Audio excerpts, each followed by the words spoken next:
Welcome to Pindar Poetry. We hope you learned something new. You begin by capturing the essentials, available production time, and every stoppage timestamp.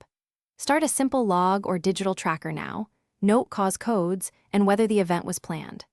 Once done, mark the exact start and stop times for each outage so durations are precise. Make sure to tag events as planned maintenance versus unplanned failures. That distinction drives downstream metrics and decisions. This first step prevents guesswork and gives you the raw data needed for accurate downtime math. Next, you turn logs into metrics. Add every outage duration to get total downtime, then divide by failure count to find mean time to repair, MTTR. Once you have total downtime, divide by available production time and multiply by 100 to express downtime rate as a percentage. Make sure to also calculate MTBF when needed, available time divided by number of failures.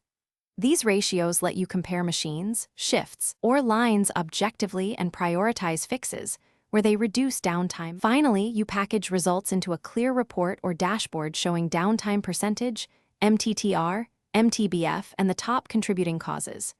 Use that to prioritize corrective actions by impact and assign owners and deadlines. Once implemented, track weekly against baseline targets and adjust processes. If your numbers look wrong, troubleshoot. Verify timestamp accuracy and cause coding first.